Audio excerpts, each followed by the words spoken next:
Gonna rock it now. Gonna rock it now. Like Jackson Aurelia. Jackson Aurelia. Gonna rock it now. Gonna rock it now. Rock it, Jackson Aurelia. T-Force. Welcome to the rework of the T-Force. Now we going hard cause we bumping at the beat source. It's a 3-course dinner of dudes bringing the news and stats, interviews and casts from the pro scene. So fresh and so clean, like you're leaning with Nami in the bot lane. Keep it hot like Brand, practicing his dot game. Give it to you easy like you're Resi in a bot game. Imagine Draven at prime time. Now ulti like LeBlanc can copy that 4 times, but manlier. Knock it up like now fight planning a family-er. You gotta be tuned in like Sona on the ad wall. Get on the chat call. Can a podcast really be all that? Of course. How do 4 guys make a Triforce? Hey guys, welcome to episode number 219. My name is Adam Ponophobia Cogswell, and I am your host for this lovely evening, joined by 4 great guys, people. Individuals. I'm never going to get this right. I've been doing guys for 200 episodes. Anyway. 4 wonderful human beings. 4 wonderful human beings have joined me on this podcast. Daze is with us. Hey. Punch. Hey. Chira. I'm here, and for everybody that's watching, you can see me chilling out in my awesome, comfortable reclining chair because my other chair broke. It's a quad. Hello. I don't like this part where you introduce us individually and then we got to say something. It's kind of like, you know. I love this part. I've been doing this for another 200 episodes. You're going to fucking deal with it. Punch only loves this part because he's just new at doing this part. Yeah, because he has had to do it for 200 episodes. I'm going to keep throwing that in your face. 200 episodes. 200 episodes. Well, if I had a 5 a.m. and a 5 p.m. shadow all the time, I'd be happy too. Yeah. The more time I'm on the camera, the better. I hear it doesn't grow when it's in front of the camera. Mm-hmm. It doesn't grow. It just stays like this all the time. No it's just really good, like, movie paint, like the face paint that you put on kids on Halloween. Those sponges. No, he could be a pirate. You're right. Can we dress you up? Can we get you with, like, Days Kids? You could take on as being, like, a pirate crew.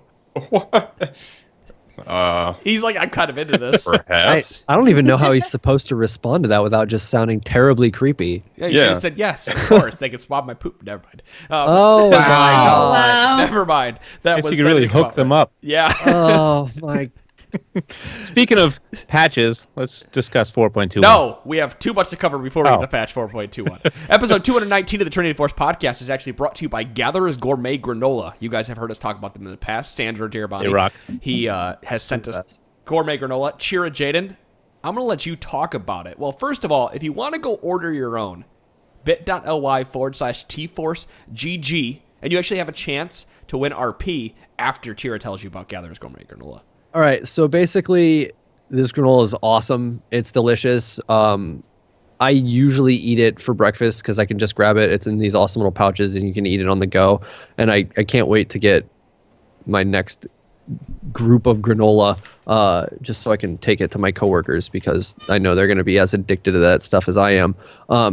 It comes in a bunch of different flavors. If you like stuff that's spicy, Fox's Fancy is great. If you like chocolate and a little bit of sweetness from some berries. I like the turtle one too. I can't get enough of this stuff. It's amazing. So you guys should definitely check it out, especially with the promotion that we have going on because you can win some RP with it. Right. So special promotion with this. Gatherer's Granola has given us the go-ahead to give you guys RP. So if you go to bit.ly/tforcegranola, I also said tforcegg. I'm going to make that the link as well. So that's bit.ly/tforcegranola, and use the offer code tforcegg on any order, any single order from that link. So you buy anything, any kind of pack, whatever, of Gatherer's Granola, you will be thrown into a chance to win RP. Now, how this is going to work is for every 10 orders that come in, one person, I did 5. For every 10 orders that come in, one person will win RP. So if 20 come in, 2 people win RP. If 30 come in, 3 people win RP. So get out there, use that 10% off code, and have a chance to win $10 in RP. I couldn't think of a better promotion than that. I mean, Awesome. It's basically if you sign up, or at least you go purchase some granola, you have a chance to basically be spending it on RP and enjoy delicious granola while you get to play with whatever awesome Skinner champion you choose with that. So yeah, you're gonna buy a snack out anyway. Have something delicious and RP that comes with it. Right. I think I understand what's going on here, but what happens if 40 orders come in? We do 3.5 4. Sorry. No, 4. we can't understand unless you show us the fingers because we're all right. stupid. Right, you're right. So if 40 orders come in, Yeah. 4 people. Oh my God. That is so cool. Wait, Win $10. Wait, $10 in RP. Wait, do you want me to do it like this? Like, wait, not go like that. I'm Yeah, done. I'm getting confused. You lost me. All right, we're done. This is done. All right, so the next one. So Old Saint Banhammer comes around this time every single year and gives away RP to all the good little boys and girls out in Trinity Force podcast land. He's got his big old sack of RP on his shoulder, and his other sack is full of beer and coal. I like this guy. I like that sack. I want that sack all day long. So this is how you guys get... Go, what's that? Heat my home and my stomach. Thank you. Yeah. I'll go with the beer. So if you want to get in Old Saint Banhammer's sack, you guys can win $10 in RP. I'm just feeling gracious. You know, I want to give back to all you out there. Like, if you can't go out there and spend money, all you need to do is write into contest@trinityforcepodcast.com and tell me if you've been good or bad or naughty or nice and why. You can make something up. I don't care if it's like, I've been naughty because I make puns all the time. I wish we had like access to all of these people's in-game chat logs so we could like actually vet them to see if they've been naughty or nice in-game and then reward them for that. Right. That would be funny to me. Right. I should proof. I should get a hold of Ghostcrawler and be like, can we do this for the promotion? Give me the light. We should just get the list of everyone's names and send it to Riot Light and be like, whoever was the most like sportsman in all of their games. Yes. I might actually try this. Just for funsies. But yeah, no, write in the contest at trinityforcepodcast.com. Tell me if you've been naughty or nice and why. And I'm going to randomly pick somebody and then read your naughty or nice. So make it good. Please make it a good story. It better be funny. Yeah. It's not funny. We're going to be disappointed. I mean, I don't care. If you want to write in and say, I've been naughty because I don't eat my breakfast in the morning. Like, I don't give a fuck. Whatever. Just write in, but make it funny so we can actually have something cool. I don't know why that would, denote you as being naughty, but okay. Like I said, I don't care. You can write. I guess I'm really naughty for not eating breakfast this morning, Adam. I think that Adam is like, you remember all the old cartoons where someone would say something, I have a great idea, and then the boss would be like, no, it's terrible. Oh, I have a great idea. Because Chira goes, well, make it funny, and then Adam goes, I don't care if it's not funny, but make it funny. Yeah. So, hey, this is the Jungle Jacks bullshit all over again. Just saying, like, whatever. You know what? Take my ideas. I don't give a shit. So, fine. What about Jungle Jacks? I hear he's in patch 4.2. Please. I think that's where we left off last time. We should probably start there. He was probably buffed start there and again. brought back into the jungle now, I heard. Right. So have you had a chance to play Jungle Jacks, Chira? I haven't because I've been too busy playing Rek'Sai because she's a blast. Well, how are we going to talk about Jungle Jacks? I don't know. Maybe you should jungle. All right, well, how about we talk about Soraka instead, because that's where we actually left off last time. We tried to get her in there. We gave you that transition on a platter, Chira. Come on. I don't know what you're talking about. You shot us down. I did. You know what? What That's happened just to Soraka? punishment. Well, Soraka had a base health regeneration cut in half to 2.5, and her health regeneration growth stat has been decreased to 0.5. So basically, she doesn't gain life as quickly as she did before, which she has to spend to cast her Astral Blessing. And the Astral Blessing ability power ratio range is now 0.4 ability power to 0.8 from 0.2 to 0.4. So there's a range that scales the effectiveness of Soraka's missing health. I would actually look at days. Have you played the new Soraka? I haven't. I'm gonna probably play some tonight or tomorrow. But I actually played against one yesterday. It was pretty scary. She was running 30 AP and hybrid pen, and that's all she ran in her runes. And she, and she started with coin, so she got her health regen back from that, and it was pretty intimidating in lane because when she hit you pretty hard. So I'm not sure. I'm gonna have to play around with it. I like the scaling on it. I'm not sure about the base regen. I mean, that does really hurt her laning phase if you're hard harassing her AD carry and she's constantly having to heal. That's gonna hurt her because she's not gonna be able to heal as often. But if you're not gonna abuse the lane, then she could, she does scale a little better now with that with that essentially double the AP ratio than what she had before, because she usually builds straight AP or a significant amount of AP to begin with. So it's when she's healing her lane partner, though, she's not regenerating it as fast. She's not but she's healing them for more. So for technically, more, right. So she doesn't she heal as much. should have to do it less often. So it should balance. I'm not sure exactly. I'm gonna have to play around with it to see. But I mean, I feel like later games it's kind of like burst. If you can do burst healing, I guess as weird as that sounds. But if you can get more healing off in one shot instead of waiting for your cooldown, it's probably better off. You're in a fight. You're not going to be waiting for your health to regen that often anyway. They're usually not that extended of fights where you're relying on that. So, I don't know. I think that it could be good for her team fight. She was already a pain in the ass to fight against in a team anyway because of that machine gun heal, is which pretty much it is at this point. What's it got, a 4 or 5 second cooldown? I'd have to click on her. And now it's healing for a good bit more than it was, so... By late game, when you have all those AP abilities on her, I mean, I'm going to run some numbers and play her over the next couple days, but yeah, her heal's going to be troublesome later on. So in these patch notes, this is just a random, sorry, this is just a muse or whatever from these. So I can click on the person's name in Riot's patch notes, and it brings me up all the information, ability power ratios, everything, but it does not give me cooldown. It gives me range, cost, mana per level, ability power level. Why doesn't it give me cooldown? How long is the damn cooldown on the ability? Riot, step up your game. So, Varus mana regeneration gross stat. He gets 0.2 mana, or 0.2 mana per second. Is I get that right? Oh, gross stat is actually per level. Then he gets 0.2 mana regeneration per level. Is that how I got that right? Extra than he before. Is there a difference of 0.3? Else I'm looking at. I read it wrong. Sorry, I thought it was 0.6. I was kind of it's 0.5 to 0.8. Right. And I've never had a problem with mana regeneration on Varus. Really, I've always had more of a problem on Graves. I thought he was a mana hog. So I found this change interesting. I found Varus to be a mana hog though, because it's easy to spam a lot of Qs in lane. Right. To try to poke people. You notice the mana hogginess way more when you're actually missing Qs though, because you're shooting more of them. I guess it's not so much Qs as if you start using E in conjunction with the Q and like a that I'd agree with. Right. Even just doing the Qs. Sure. All right. So Warwick got a bunch of changes along with the hunters items. I had one person email in and be like, I don't understand why Warwick's nerfed, and this was the same guy who had emailed in and be like, I don't understand why this is, and I kind of explained, listen, if it works for you, it doesn't mean it's bad, it just means it's not as good as it was. If he has a 60+% win rate, then there's probably something wrong with the champion. So Hunter's Call duration has been reduced to 6 seconds. That's his W. So the attack speed buff doesn't last nearly as long. And Infinite Duress had a significant damage decrease from 250, 355, 420 to 150, 250, 350. They almost halved the damage at rank 1. I know, 100 down, and then 70 down at the max rank. And then they hit...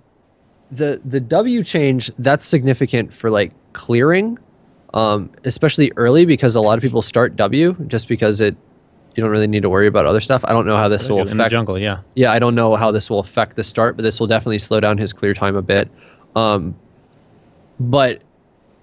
100 reduced damage on his ult is again, really significant in the early levels. And then you can couple this with an item change later. Warwick kind of got gutted with the changes that have gone down. We can talk about Skirmisher Saber real quick, since... They go hand in hand. Skirmisher Saber had a reduction. It was basic attacks against a challenge target deal 17 to 51 based on level, true damage on hit. And that has been changed to 60 to 162 true damage over 3 seconds rather than on hit. Which is what his ultimate does. Instant hits. So you get one of these when you're ulting. Right. As opposed to 5. It's been a small sample size from what I've seen of work, but he still seems to do a significant amount of damage. I'd say the main difference is now that he can only do that huge amount of damage to targets that are already squishy, like me, 80 carries. I mean, he can still blow them up. He can still blow be a up or cast a mid against 80 carries. I mean, he's not going to one-shot a tank anymore. Well, that was the thing. And coming from somebody who played a whole lot of Warwick when Warwick was broken for the past couple weeks, it was interesting because if you didn't necessarily have to ult a carry to kill them. If there was a tank that had all the CC and that guy was the whole front line, you could ult them, smite them, and kill them in your ultimate just with the true damage and the extra damage and the shred damage from Blade of the Rune King and the Devourer and everything else. You could shred a tank in the duration of your ult. at max level, you're doing 51 damage per hit for 5 hits. And mind you, that's on the person that's already standing in the front line who's going to be taking damage from your AD carry anyway. Plus so like challenging smite for 180, I think it is at max right. rank. And I mean, anything that Blade of the Ruin King procs for every 5 hits. So yeah, you were wrecking anybody you used it on, unless like you got CC'd off somebody or whatever. But again, if their front line was the only person with CC, or you were targeting the only person with CC, then they have no way to knock you off, and you basically just completely took one person out of the fight unless you're getting bursted down in that time. So this change is huge because you're not getting that true damage on every hit. You're just getting a flat amount of true damage. They're not really dipping their toe in the water for nerfing him, though. It's not like they went, well, let's see what these nerfs to the items do to Warwick. They're like, nope, we're hitting the Shut items, him down. we're hitting his ultimate. And you know what? That W has been troublesome for a while. Let's go ahead and hit that too. Yeah, I know they've talked about Poor W puppy. before, how it used to be like one of the strongest AoE buffs Steroids, for a team. Right. But, No, it yeah, is. so, they've had their eye on that. Well, and even still, They it's again one of those early game 1-point wonder abilities. You can dump. I mean, yeah, you can max it second or whatever, but early, you put that 1 point in it and you sit on it while you're maxing Q, and that's fine. Like you're still getting a ton of just passive stats for using that ability. Like that ability is so ridiculous in the current jungle, just with the amount of life that he gets back. It increased. I mean, it increases his clear speed, especially after you get a jungling item, and then Though he needs better clear speed early. well, his clear That's the speed thing. Without prior to that- this point was fine. Like he still had really, really good clear speed. I don't know how these. As soon as he gets the Ranger's Trailblazer, that clear speed's amazing. You know, Well, it's you wouldn't unlike the go old Rangers. Warwick where it's slow. You wouldn't go Rangers. You go skirmishers. skirmishers if that's what Right. you're going for. Yeah. Yeah. But still, I don't know. Didn't you say last week that he was on the table to get reworked? Yeah.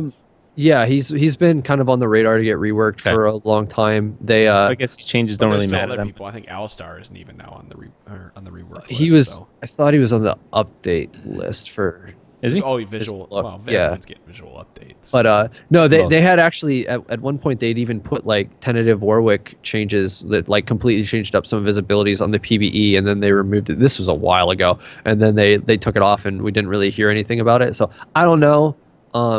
It's one of those things like I understand why they reduced his power on a bunch of things.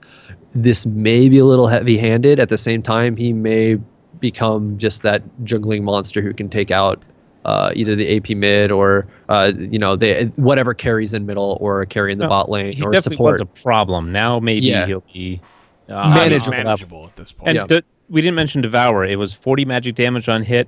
Now 25. Right. Damage on hit. Which that, again, got sunk pretty bad. Buying that item early, it's not nearly as good right when you buy it. Yes, it's going to continue scaling into late Build game, up, unlike yeah. a lot of the other jungling items. But when you got that item on him, you got a huge power spike because of the application from your ult. So now with the reduced ult damage and the reduced damage from Devourer, your ult at level 1, level 6 is not going to be doing nearly as much damage. Oh, well. Well, we could go ahead and move off of Warwick, and I'm sure some people are going to have different thoughts on how he should be played now. But a lot of champions that get nerfs, in my opinion, unless they're like significant nerfs, like Lucian, which I guess we should probably circle back around if we have time at the end of this podcast, where we've seen Lucian now that the changes are out. But I still feel like a lot of them can carry solo queue, especially when they've had these significant nerfs. Right. So that's that's kind of what I'm looking at Warwick. Well, I mean, they Luigi is didn't hilarious, like by the hit way. his. He can still be pretty annoyingly tanky late game, just even with the Devourer Blade of the Rune Passive King and build. Q. Yeah, I mean, he can still get to that point where he's not really manageable in a 1v1 sort of situation if you let him get there. It's just now, instead of walking out and insta-giving somebody at level 6 because he can with Skirmisher's Saber and his ult and Devour,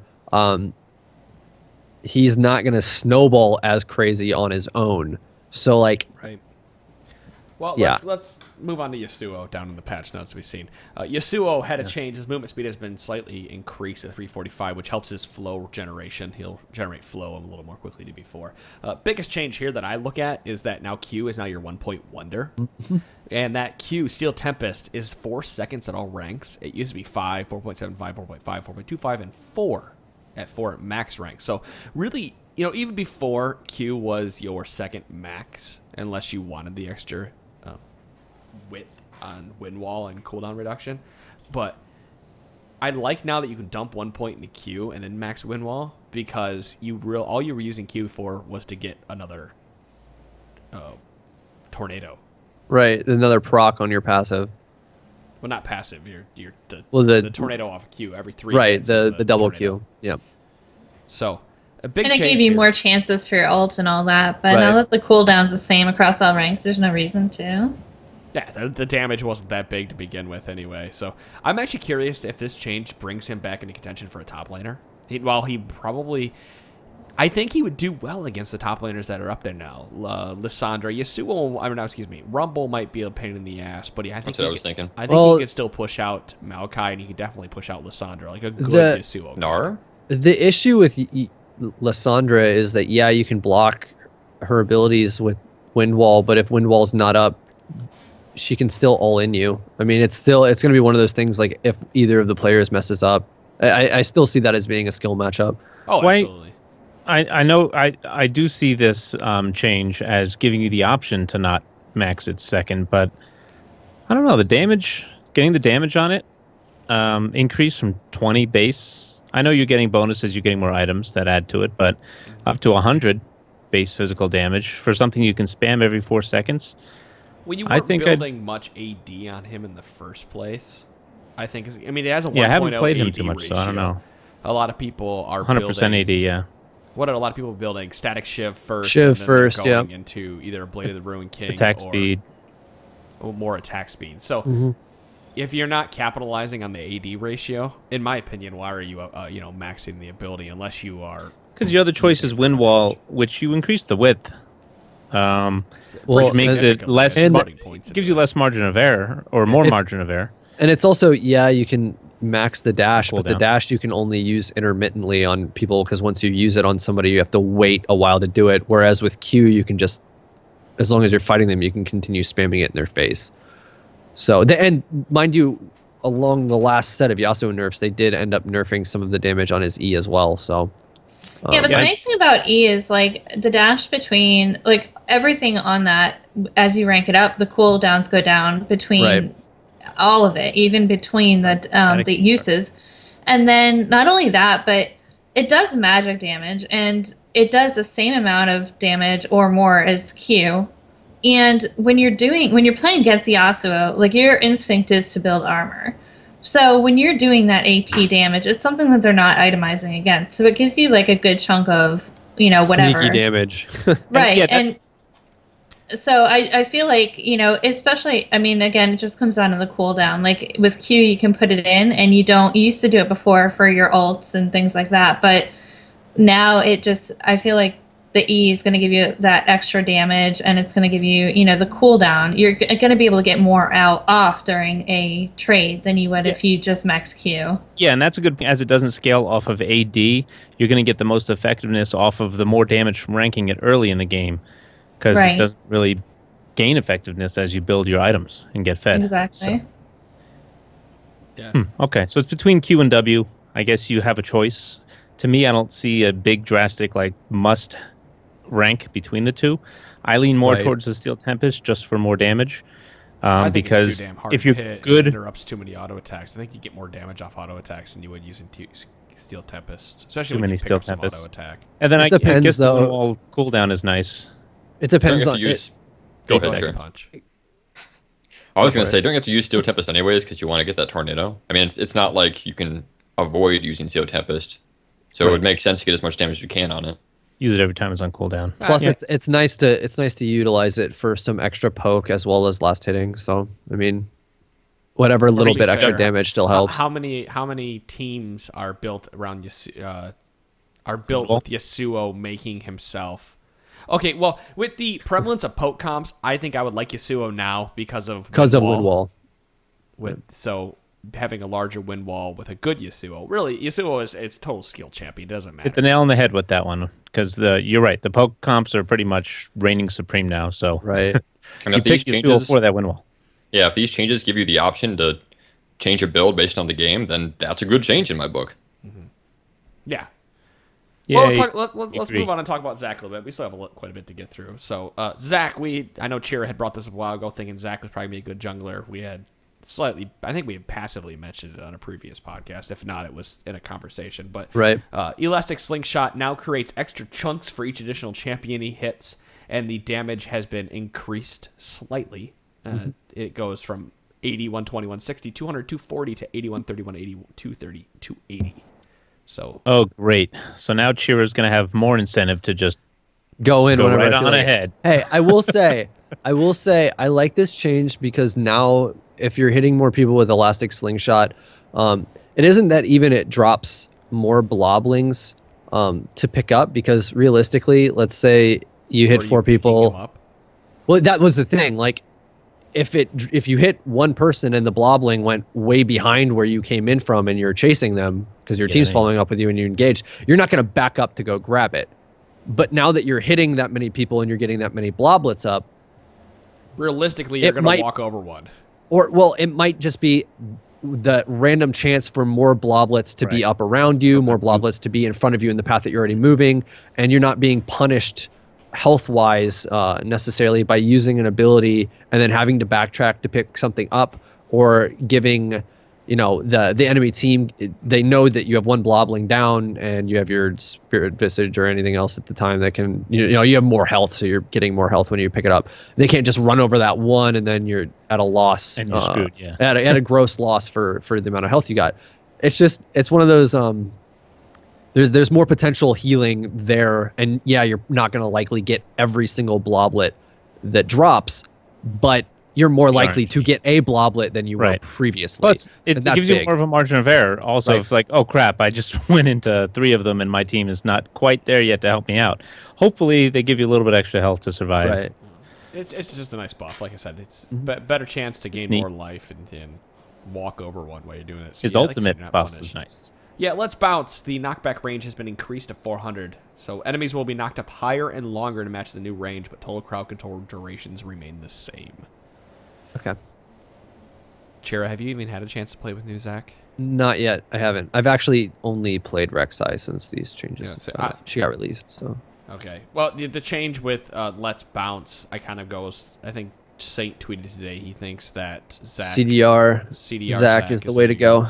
Maxing E. And I can see that too. This is actually going to help with an extra 150 knockback range. That's actually going to be pretty big in how you're positioning when you use the ability, because now you can, if you knock somebody up improperly, you're knocking them even farther away than you were before. But if you're in the right spot, you knock them, you're potentially knocking them farther back into your team, which is awesome when you're isolating or just trying to split up their team or whatever. So again, this is going to reward you for better positioning, better elastic slingshot entries in the right spot.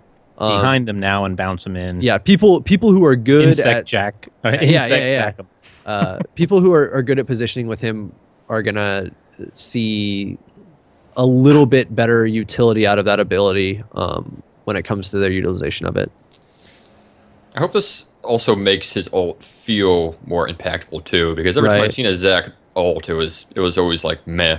Yeah, he's just bouncing and doing stuff. He's hardly knocked people back at all. Who cares? Oh, they kind of knocked him off to the side and they're stunned. They look like they're stunned there for a moment. Well, and mind you, again, the crowd control isn't like the duration isn't changed, but I wonder if the distance that they're traveling.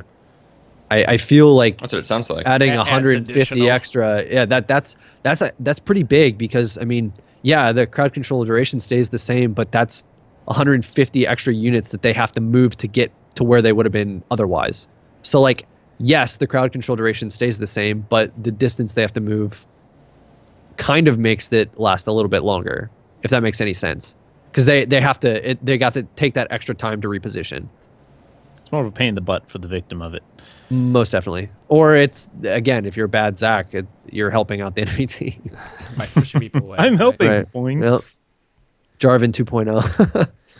Well, yeah, I'd like to get into talking a little bit about some, like, specifically Jarvan and Kennen. Eventually, I think we'll have time to talk about some of those, because I feel with the new changes that these champions are the next wave of new top lane champions to come in that people aren't looking forward to. But if we don't get to it tonight, we'll do it Wednesday for sure. But he's so good in the jungle. Oh, but he's so good at the top lane too. So we'll move on. Experience rewards for champion kills has been decreased to 50%. Now that there are more kills more quickly in the game, they're reducing the amount of experience you get for killing a champion. Death timers, however, have been increased because they don't feel like you get enough time to push in on objectives after you've gotten a kill. So minimum death timer has been increased to 10 seconds, while the maximum has been increased to 52.5 seconds. So if you already didn't feel like the level 18 death timer was long enough, you got 2.5 more seconds to wait. Yep.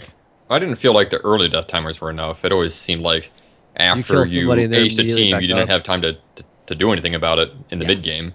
It's like, if all the outer towers are down, and by that point, if you've taken out all the outer towers and you've killed their entire enemy team at the mid game, you've probably won anyways. But still, at that point, I want to take something else after we ace them, and it just seemed the timer's too short. I want to take a dragon or a baron, or I want to go back and start my baron earlier, and I can't because. Or you ace a team, and like you kill a top laner that has teleport that didn't use it to get into a fight, and you're trying to take an objective, and they have it warded, and they come in and just clean up because they were only dead for a few seconds. Like, sucks.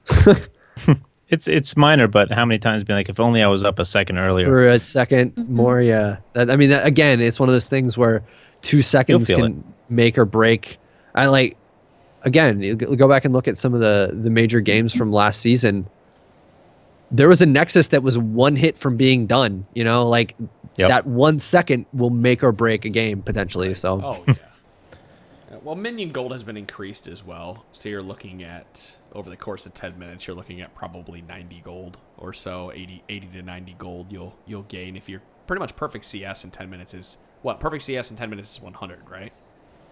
And then realistically, you're sitting at probably 80 in 10 minutes, between kills and movement. Right. So you're looking at probably an additional 100 gold. 100 gold in 10 minutes with these changes. I wonder if this will have a meaningful impact on the double jungle that we see in LCS that they do so often. I don't know if it's enough, but I feel like if people made if they keep going in this direction, dragons, 125 gold out of a dragon, granted that was instant gold and that wasn't over 10 minutes, but I think every little bit counts. With a good team, a team that knows how to close games. We're not talking Fusion or F5 or somebody. Sorry. Right. And there's this weird formula they're talking about the minion health and how it scales. So what does it boil down to? Oh, yeah. You know what? I had this already last week, and I don't actually have it up now. They get lower health, I guess. Yeah, about 4% lower in comparison to 4.20 minions. The difference grows slightly larger over time. Maybe at about 8 to 9% lower in comparison to 4.20 at 50 minutes. Minion health is a bit lower. Range minion health is about 3% lower in comparison. Okay. Up to 8%. Okay. So late game minions are just getting easier to clear. I wonder if they did this because of the new Baron. How hard it is to kill melee minions. I was about to bring up the same thing. Yeah. Balance out the melee minions. Melee minions are 80% reduction. Yep. Right.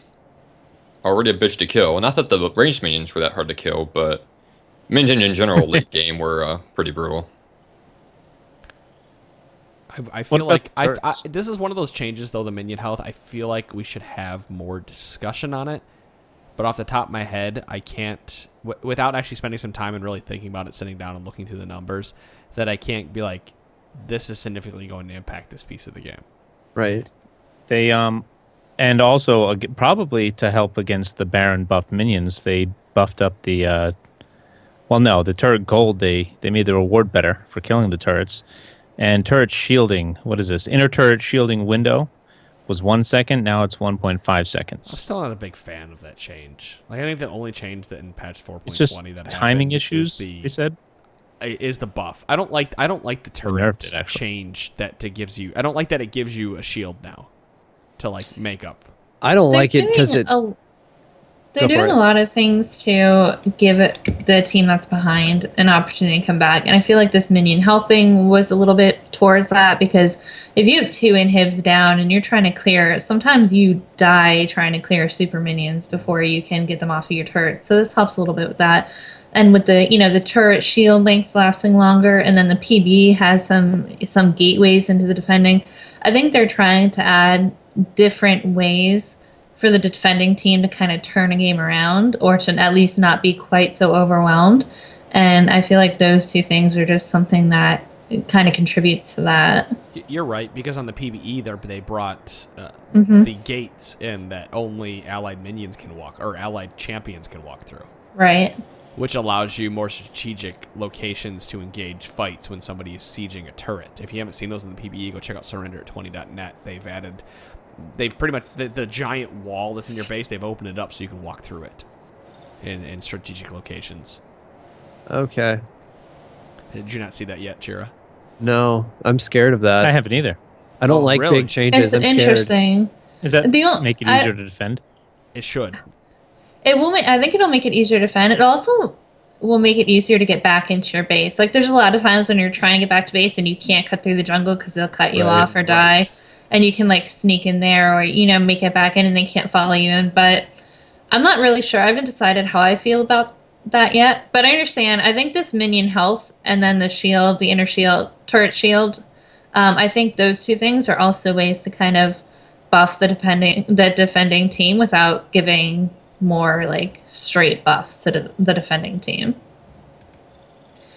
I think they're just more ways to try to that you can kind of come back, but Right. I don't know. no, It's like you said, it's something that we'll have to look at the minion health more later. especially if they start adding something like that wall change in your base, because that could be just so significant. It Right. does make a really big That change. It sounds like, changes a lot. yeah, it sounds like something that they were probably thinking during the off season, and they just didn't introduce it right away because they wanted to see how all the other changes they introduced Right. with the buffs they preseason helped one, for right. pushing to see how impactful those were. That's a good point. Since we're talking about in the base, there's also another change in 4.21 item shop buying range. This is gonna It fuck. is This rest- fucks me it's- so it's- much. Same with me. It's restricted to the physical platform. I did that thing where I Okay. scooted to see how far I could be to buy an item, and then I'd know just by landmarks. I start And now running. it's I start running back and to the buying base. items. Like I click on my base, I'm like, buy, Yep. buy. Like, No free Well, shipping. especially because like the difference between getting out like really quickly and using that little extra time to like run while you're buying stuff can make up like an extra 80 gold off last hitting or save a turret or whatever. Yeah, it's one of those things like if you don't have enough gold, you shouldn't just necessarily wait around because you're losing gold in your lane when you back. So like it's kind of that same thing in that every second that you're stuck waiting or spending time buying an item if you don't already have things preset for you to build, which I'm not a fan of that for the most part anyway. It's a small thing, but again, we always harp on small things making or breaking the difference between winning Yeah. and losing, and that's And one of making- those things. Over the course of the game, how many times do you back, and ultimately, how much time do you spend buying the items, especially if you're stuck on that to platform? save a turret over the course of a game. Right. Yeah. Yeah. Back P, right click on the Well, map, and buy your items as It you're in makes there. sense. The change makes sense. Like I'm not mad at the does. change. I'm mad because I've played for 4 years or whatever Right. it is with the change. Change makes sense. with it. Just but got to get used to it. you know how many times that I've been bought and tried to be like a support running away down to my bottom lane and not be able to buy a fucking item when I'm the same distance I would be if I'm in top lane? Like, Yep. And then another weird thing to get hold used on, to. Days, were you about to say something? Oh, I was going to say, it also doesn't have as much of an impact now as it did before because in high-level play, you would start clicking on your lane and buy quickly as you ran, and it saved you like 2 or 3 seconds to getting to your positions to kind of guard your jungle entrances. But now that nobody can leave base till 15 seconds, this doesn't affect your early game as much as it would, or your starting as much as it would have before that change. So, Good point. It's a good point because you're all normalized anyway. yeah. And then the other thing that's just gonna hit me weird that I haven't really noticed yet because I haven't played much on 4.21. The red side Krugs are now mirroring the blue side, so the ancient Krug is always further away from the base. Used to the red side being closer to the base, that's where it is. So just gonna get used to the big one being on the left now instead of the right. Yeah. What do you do? Just Yeah. someone's gonna help you take it anyway if you're starting there. So, Yeah. Dragon no longer the cheese with Dragon. Pretty much is what with all these rip. changes are happening. Rip my videos. Yeah, no longer the level 2 Dragon cheese. No longer the level 3 3-person Dragon that we saw so many times in the LCS this weekend, where they juggled the aggro and no one took damage. Because Fireball is now treated as a spell and not an auto attack, so you can't spell Also, you can spell shield this. Fireballs track the target like a normal attack or targeted spell. Dragons will always finish his attack before switching the targets. That's the biggest one. No dancing. Dragon no longer gets stuck outside his pit when he hit with terrain abilities. The wall, yeah. When our Anivia's W. And Dragon once again drops a soul for Thresh. Thank God. Yay, Thresh. Man, about time. God, I needed that extra 0.25 armor. That was the biggest change right there. Dragons do have souls. Yeah. I would expect its soul to be like way bigger and he'd get extra points for it. So, big change, and the one that I think was one of the most significant changes beside the Dragon Slayer buffs is that Hand of Baron, and now lasts a full 60 seconds less. That's huge. It's giant. Yep. Hey, though this will make the sense of getting Baron, you're going to have a way larger like sense of urgency. So if you take it, you know, it's sort of one of those things like you have this, you have a much smaller window of time, go do something with it while you have it, because you're getting it for 2/3 of the time that you had it before. And like, again, 240 seconds, even that was still kind of short for what it was. Now with 180, I feel like it's going to be gone in the blink of an eye if you're not pushing something. Well, I kind of wonder at the same time if this change prevents split pushing. Because with the sense of urgency, after you get Baron, normally you have to go back. So you're probably spending, we'll say 30 seconds, maybe 40 seconds to get everyone back together. It should be 30, really. But while you can split push, if you're not making that initial 3 waves, it's 3 waves. If you don't make 3 waves worth your time, then you've wasted the buff at this point. That's a good point. It might encourage more just steamroll down a lane instead of that little cheeky tricks with someone else in another lane. 1-3-1 or there's going to be no 1-3-1 with this because it doesn't last long enough to really make a huge. You know what? To put it into perspective, the new elixirs last 180 seconds. So they you all get last Baron, the same as go back, buy an elixir, and use that'd be a good way to time it. If you don't have I will a timer. say this is going to add.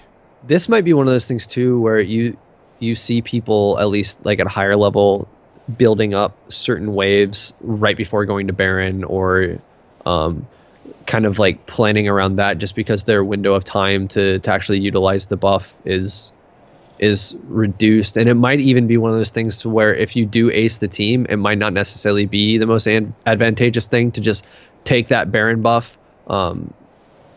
When you know what I think is funny about it's not going to be up as long. Buff, the Baron buff change in general is that, like Days brought up earlier, they're trying to make it so that people can get back into the game more easily. But now if you get Baron, it's because it doesn't give you all the extra stats like it did previously. It buffs the minions. That if a team is ahead, significantly ahead, we're talking 3 dragons ahead, the Baron buff doesn't really bring you that much. You're just denying it from the enemy team. So while you grab Baron buff, you have less of a chance to get back into the game, even though they're seemingly trying to give you more ways to get back into the game. I will say that as true as that is, I don't know if you've been on the receiving end of getting your ass kicked and then them picking up. Oh, I have. Baron buff. Oh, absolutely. It's bad. Because like it isn't one of those things to where, they already were acing the team with just their team fight.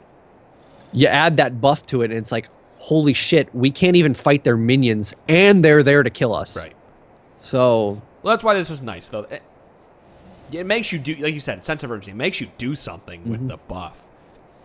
Because if you can't poke them out in 3 waves, which is seemingly all you're probably going to get out of this, then, what do? You fall back to plan B, which is catch somebody out or go back to split pushing. So is this kind of an indirect buff to Shen? Because Shen is like a split push master and can pretty much always be at full life split pushing? Out of the jungle, like a Shen jungle? You mean the Baron buff in general? Yeah. Yeah, I think it works great with Shen. I think it has amazing synergy with them. I still don't know. Specified to Shen as opposed to any split pusher. Any global. The reasoning is. Well, yeah, any global person, I guess. Right. I mean, Pantheon would be good with it. Anyone who can get back to their team. Anyone, or even anyone that's running. Anyone that with decent split push that's also running teleport when it's up. If you get Baron when it's up, like anyone that can split push and then rejoin your team is this to use this to your advantage would be, I would think, a priority in any game. Split push Rixai.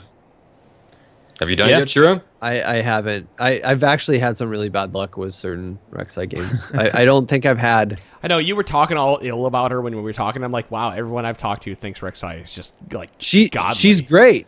She's great, but she's way better in the mid game than any other point in the game. Well, She's like the core. and I will definitely bring we that might up, have but- some time to talk about her. Yeah. Let's get to the end of this. So Gift of the When Heavy it's- Hands and Gift of the Toadstool have been changed. Gift of the Heavy Hands now required hits to stun is up to 6 from 5. So I would assume some people like Udyr Takes were longer. too powerful with the stun. Now I've seen this argued that the slower speed junglers who actually like Nautilus and others that actually really like this buff because you're running the attack speed runes and everything like that, and your early clear is kind of meh, and this helped out. This actually hurt them significantly more than it did those are like people like Udyr who already had a really quick clear, and honestly this buff was just kind of icing on the cake. Whereas now like Nautilus, yes, you have your stun from your passive, but the stun from this buff, that's just more damage you're mitigating. That's longer that your shield's going to be up, so you can actually put more damage in the camp. I don't know. Again, this is going to be one of those things where I think I'm going to need to do a lot more testing to see how I feel about it. But not like, yes, this is going to hurt the high speed junglers because they were using that stun all the time, but it's also going to hurt those low speed junglers because Yeah, but they talk about like Gift of the Toadstool where you should have started that with the tank junglers because Right. the tanks are going to stand there Well- and take more damage because they're going to clear more slowly, so they should be doing more damage by getting hit. well, and that's fine, but they've changed the Toadstool gift to kind of Right. make up for the reduction on the heavy hands. So now it's kind of a Yeah, little they made it more better. now you have level. kind of what you should be using depending on what champion you're playing. Gift of the Toadstool used to do 6 plus 6 times the level magic damage over 3 seconds, and now it's just 4 plus 8 times the level. So the same at And level it- 1 and then better every other level. And even theoretically, where tank junglers should start Gift of the Toadstool, junglers are going to start where their bot lane is, just Yep. because it's so much easier. So just by going tank should start here doesn't mean they're going to, especially in like solo queue where everyone's really accustomed to bot lane, starting and leashing. It's not like level 3 where people started and everyone started at blue. Well, Or the and- opposite side if the bot lane wants to take the Krugs or Right. Gromp. That's what we've been seeing a lot in the promotional tournament. Is I think Right. well, not every game, because there's a lot of lane swaps, but a lot of the time the jungler would start in the top part of the jungle so that the bottom lane could take the bottom jungle camps. And I it's will like- say Go there are ahead. situations where you may take a different early like setup in runes or masteries or whatever to make that clear easier, dependent on whether you knew if your bot lane was going to be helping you out or not. Sure. So Right, it- right. That's But just a lot to ask for in solo queue, and that's what I'm Right. saying. Just in solo queue, that's a lot of ifs because I would love to be able to start at a higher level and go ahead and take but no one lets you. And then know. to kind of alter your build because you know that bot will or will not help you. That's just a lot of communication and champ Yep. select, or a lot of assumptions on your teammates that it's really hard to do. Or for team rank, yeah. Solo queue, that's not as good of an idea. I actually have been annoyed with every solo queue game I've played because I feel like the jungler is always where I want to be. Every time I play, like I'm playing support bottom lane, I'm like, I want to take the Krugs. No, sorry, we want to take red, and I'm like, you just make that face, like the Jackie Chan face, like, what are you doing? Yep. Right? Yeah. people are still but- figuring out the changes. There's no set in stone Right. meta yet, and a lot of that is because there's no LCS every week, which is what a lot of people get their ideas from. Exactly. And if it becomes popular that bot lane is taking those Krugs early and things like that, you'll start seeing it more in solo queue. But until there's like an established, meta going on in the pro scene, we're not going to see it trickle down as much. Right, You, it's going to the be like listeners of before. Trinity Force podcast are hearing the meta firsthand. That's right. The mouse of the pros. Just be careful in semi-pros. solo queue. I did it once where I was like, hey, bot lane, do you guys want to take Gromp? We started red side. I'll start Krugs.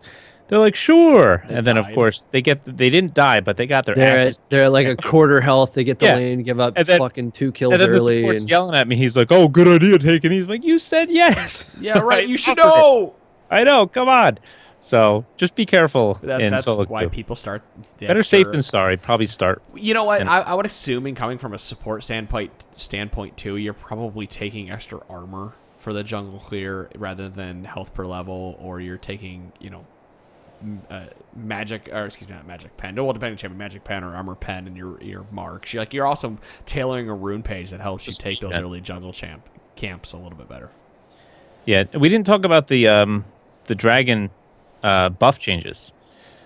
The first dragon buff, the important one, the 8% attack damage ability power, was nerfed. Yeah, it was nerfed down to 6% attack damage and ability power. And I don't understand. The second and fourth stacks, were they swapped? Yes. Yes. Okay. All right, that makes sense. All right, so you can take towers more quickly. Right. Later. Earlier, you go for the objectives, which makes more sense. And then the later game, when Barons come to play. So the big question right now, and all the LCS casters are saying the same thing, is the first dragon buff worth taking? We talked about this a little bit. We came to a conclusion, yes, it's worth taking. Yes, if you can stop them from taking it, stop it. Otherwise, don't. But that's because a dragon buff, the 6% is seemingly only plus 6 damage or plus 6 AP. It's really nothing to turn an eyebrow at early, but it does snowball and it does give you that timer. So the argument is, do you take a tower or do you take dragon? And it's obviously, or I don't know if it's obviously, but I don't think it's as good as when dragon gave you gold, especially early, but that 6% is definitely going to kick in late. But that's the argument is, do you need to take that 6%, that first buff early? I think it's or as opposed to taking it in the mid game. I think it's an investment. I don't think you see it as like an immediate return. It's an investment in the fact that, one, you deny it to the other team, and you deny them getting to the turret and everything else that they're going to get later on. And two, you get yourself closer to the turret damage and the move speed and all those other buffs that you want. And it's one of those things that it comes back. So right. The sooner you take it, the sooner you can get all the stacks on it. You can also look at it like this too. Say that you're building the exact same thing, but you finish your item and you have that small extra buff to it. That might be the make or break in a trade later on. I was going to bring up the opposite fact where you could be Caitlyn and get the pickaxe in your first back and you get the 6% AD, which is plus 6 damage. You're almost at a BF sword at that point. Yep. They come back with a BF sword. So while you spend a little extra less gold, you are pretty much on even ground. On the same level. And at the same time, that could mean that, hey, you got dragon and you were slightly behind, but because you have dragon, it kind of evened out. Also, keep in mind that 6 attack damage, sticking to the simple math here, that's going to help you last hit too. Yep. I mean, more last hit, more gold, that can give you a lead there. It's not going to be huge, but it's last hitting. Here, it's the other thing too. Yes, it's going to be a slight buff early, but just think about how many times that over the course of you being in the lane that you're getting off 6 damage every hit.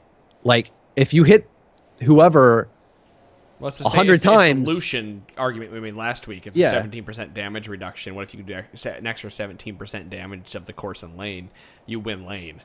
Yeah, I mean it's one of those things like if you get it early, it's not that big of an immediate boost, but over the course of the game, it does add up. If you're landing more spells, if you're landing more auto attacks, you might not. It's not like a huge trade-off of I have this buff now I'm immediately getting like a long sword worth of extra damage, but over the course of the laning phase, you're doing that much in extra damage to the enemy. It's just in segments. So there is a trade-off. It's not like you can just opt out of the first stack and be like, I don't want that. Like eventually you have to get it. So why not get it so you can get the other buffs earlier? Or at the very opposite of what Shira and Adam were just saying, like how annoying would it be for you to be ahead and then they sneak a dragon and they come back to lane, even though you're ahead, they're almost the same because they have that, because they got one buff. Yeah, it's just as much about denying them. Yeah, I think dragon is too big. No matter what the argument is, I think dragon is too big of a buff to ignore. Yeah, but by the time you're getting the second one, you're trying to crack those shielded inner turrets. So now they changed the second one to do more damage to the turrets and structures. Right. So and that's big. I mean, 15% is that's a chunk of damage. From the Azir player, Adam over here, I need to go back and play Azir. I'm gonna play tonight. You don't have to. Please don't do it. I was doing the Negatron Cloak because Negatron Cloak is back, but it's still. I'm going to use air quotes in this. It's a trap because it's only affecting Guardian Angel and Abyssal Scepter at this point. No Magic Mantle now builds a Negatron Cloak, and the item costs have been changed to compensate for that, extra magic resist step you get. But it gives you... It was just that Guardian Angel and Abyssal Scepter cost too much money to sit on a no Magic Mantle and then have such a big boost. Right. So if you wanted a step. If you wanted, let's say they have a heavy AP comp, the Alessandro top that's becoming popular, a mid AP and Elise jungle. Now you can sit on a Negatron Cloak with a little bit extra MR to help you out instead of sitting on that null magic mantle saying, come on, let me get more gold so I can finish this damn item. Now you have a little bit more to help you out. So I can see why. It's still, I say trap item because I still see Negatron. I'm like, ooh, Negatron, that means Spirit Visage. Click. Oh, wait. No. Yeah, old mentality. Yeah, right. Then I'm like, all right, got to return it. Damn it. Well, I was running out. Now I got to run back because I can't make it yet. No, anyway. Execute range and Tarragon's Embrace has been increased, or damage rather. Base damage has been increased from 200 to 240. So now you can do 240 damage to execute it. Have you noticed it's easier to execute with Targons or Face of the Mountain? Now doing 400. I don't think she ever uses Targons. Do you ever? I never thought it was incredibly difficult to last hit with it. I mean, to be honest with you, 200. Later in the game. It's the late game when you go to that is true. It does help. I have noticed that it does help late game when you're trying to compete. 200 to 400. Right, when you're trying to compete with like your mid and your AD for those procs, and it does help. But at the same time, it does help. You're still going to be walking around with stacks because you still can't out hit them late game. But it does help a little bit. All the time. Like, he would yell, "Let me!" I ping away from people. I hit back away like danger. Do you really? It's because of Dom that if there's a support running up, I just stop last hitting until they get there. Like I mean, unless like it's clearly gonna die right before he gets there, but I'll wait for supports to catch up. Just I like because. how you ping away from people, though. You know what? I'm still terrible about it. You be pinging at me, I'd be in this like, Days, why are you fucking pinging me? We gotta get to the dragon. Like, you're looking around for the enemy. Why are you saying be careful? What's going on? Yeah, right. No, but like usually it catches people's attention and they'll chill out. And then like usually if you tell people in game that you know you want stacks and they'll wait for you. Sometimes they'll forget, but usually they will wait for you. So yeah, the Face of the Mountain one's good. I don't think the Targon's one is going to help that much. I don't think there was ever really a problem with I've noticed the better like a player is for the most part. I know. The better a player is for the most part, the more likely they are to let you get that because they know they're still getting their gold for it. So it's it's almost the only the Face of the Mountain kills me. There seems to be kind of a pattern with it used. It's the first couple minions wait for the cannon, and then you take one whenever it's up when you can, and people don't get mad about it. So there's a pattern down with Targons, and then by that time there's probably a couple kills in lane, and in lane it's really easy. Anyone who plays bot lane is pretty custom play with it. The only time it becomes an issue is like that later mid game and then late game, and everyone's out hitting you, and you're just trying to push down lanes. And at that point, you just gotta like resign yourself to like it's just not gonna happen. At that point, you get what you can, and you just kind of your job's to like be there for your team and CC people. But it's once you get to like level 17 or 18, you're not getting many last hits on them. Well, we'll move on to the jungle items here since we're getting to the end. Ranger's Trailblazer no longer reduces the smite cooldown by 15 seconds. Now that we've seen the PBE changes coming out, this makes even more sense because on the PBE, smite has 2 charges. Which, if this would have kept that 15 seconds, like, holy shit. There's an internal cooldown. There's a 15-second internal cooldown. Right. But still. Right.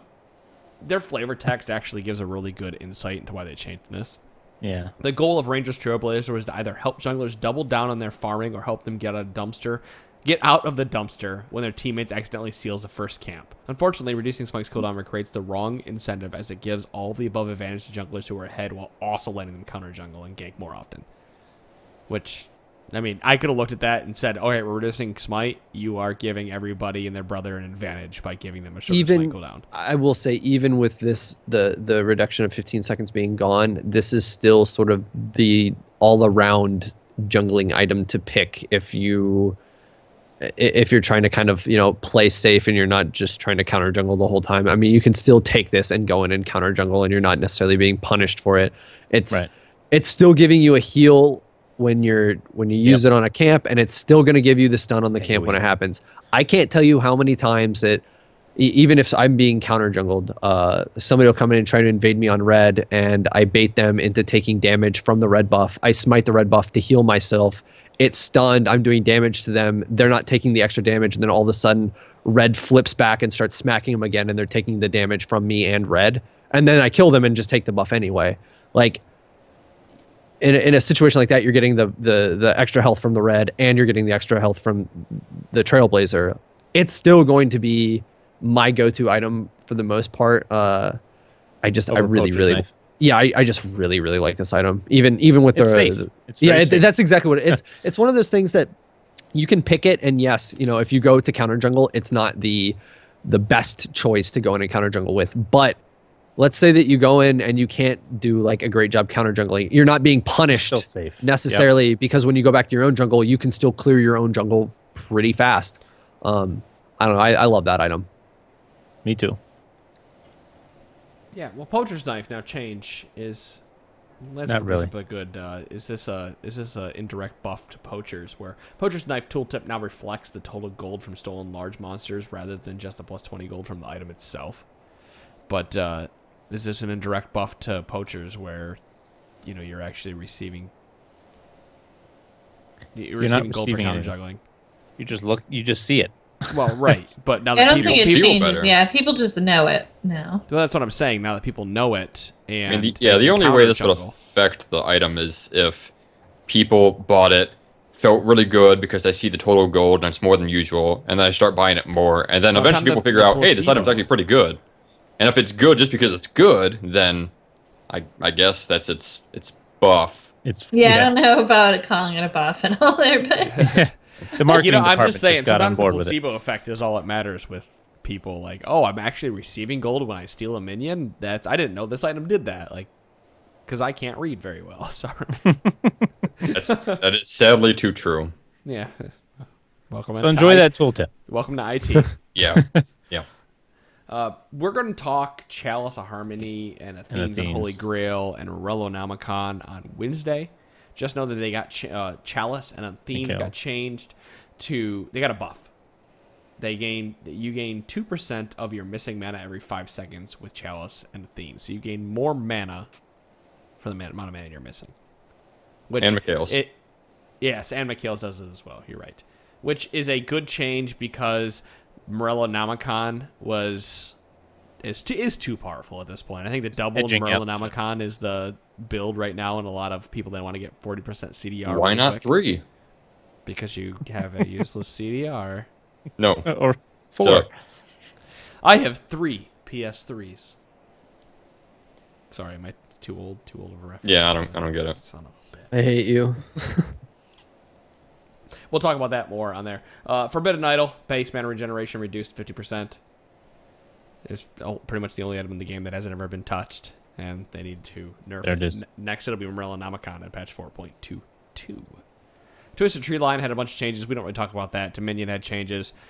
Summoner Spell, Teleport. You can now teleport to wards by clicking on the mini-map. That's a little nice big thing, as long as there's not a bunch of wards down and you accidentally fat finger it and go to the absolute wrong one that you wanted to go to. Like, that's great, as long as your team is doing sporadic warding in certain spots and you're not fucking yourself for it. But again, speaking of wards real quick and how you can interact with them real quick, I didn't notice this until just the other day, but you can lifesteal off of wards. Oh, yeah. Yeah. I never knew that. I had my Tiamats. I'm like, wow, I'm chunking my health back killing this vision ward. I get 5 nice stacks on it. Give me more vision wards. So, I just had a random question on teleport. Do we know if you can teleport to Rek'Sai's tunnels? I don't think you can. Okay. Just curious. I don't think so. I really don't think you can. And if you could, that would kind of make them ridiculous, because then it's like a Zach Bloblet, so I don't think you can. Yeah. I'm not sure if anyone, and this is not relevant, but still kind of cool. Anyone who read the devlogs on Rek'Sai, they initially tried a interaction with Rek'Sai and her teammates where they could use her tunnels with her. Yeah. So it didn't go through with her, but they're considering doing it in future champions. They're considering using some sort of team interaction like that, but it didn't work with her. But yeah, I thought that was kind of cool that they considered that. If you thresh lantern and pass over a tunnel, will they? Can they grab it from the middle of the tunnel? Zip through? Yeah. Interesting. Crazy. Ability bar update. Just some other changes that came in here. I would much rather they just take everything they did with the ability bar and put it back to where it was previously, which is above my WQER, because like I hated having to look to my left. I'm like, where's my potion? How much am I gonna have my potion? I'm like looking here, focusing really hard intently, and I'm like, oh look, I'm dead because I had to look to my left. Or wait a minute, why do I look like I have the blue buff, but I don't? Oh wait, I do. It's one of those things that I think it's gonna take. I don't know. It's going to take some of what just getting used to it in terms of where they move things. There's actually a really good suggestion. Potions and stuff right now to the middle is what the change is. Sorry to but like there is a really good suggestion for anyone who's just starting out. Like if you're, and you'll see some pros where they have their mini map on their left side, and the reason they do that is because they're left eye dominant.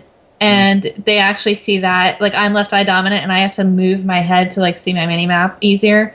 But they'll actually do it and they can see easier. So, and that is really, really hard to get used to. But if you started out like that, then it would feel really, really natural. So if you're starting out and you're left eye dominant, then try moving your mini-map to the opposite side. But it's the same thing with this, where we've all been playing with it for a certain way and they move stuff and it's going to feel really alien. So now, they moved some of them back to the middle, but the ones that they didn't, it's just going to take a little while for everyone to get used to where they were. And for everyone who's starting out now, it's going to feel really normal. I need to bring that up. That's, spoiler alert, Journey to 30 is coming back, and that's something they need to tell people to do. Good guy, Journey to 30. Days, you look like you wanted to say something there. You were like, no. Tip of your tongue, like you wanted to just like burst out. No, I hope they bring it back. I really do. I will say I've had a lot of people ask me if it was coming back. So. Have you really? Yeah. That's really actually good news. Yeah, no, Journey. So, spoiler alert: Journey to 30 is coming back in the new year, where it's going to be turned into a podcast. So you'll be able to download it as an MP3. We are actually looking into upgrading these things we talk into, so that the things we talk into might get hand me down to other people. But that's pretty much the entirety of patch 4.21. We talked a whole bunch about it on Monday. We just kind of went over the points we had missed this week, and we're going to talk Athenes and Merlin Amicon on Wednesday, but we're also going to keep our eyes on the PBE, because on the PBE right now, Morellos Amicon is 200 gold more expensive than on live, and I have a feeling that change will go through. So, tune in onto episode 220 for that discussion. And for closure's sake, I'm seeing in the Twitch chat that people are saying that you can teleport to Rek'Sai's tunnels, as well as Zach's blobs. Oh no, you can teleport to Zach's blobs. I know you can teleport to Zach's passive blobs. I didn't know you could teleport to his to the bloblets that aren't his passive. That's what I mean. They don't have bloblets on the podcast. They're non-targetable. The bloblets are the ones you step on and get health back for. Yeah. Those you cannot teleport to. And I assume the tunnels were a similar mechanic because you step on them and kill them. But I guess they're not. They let you teleport to them.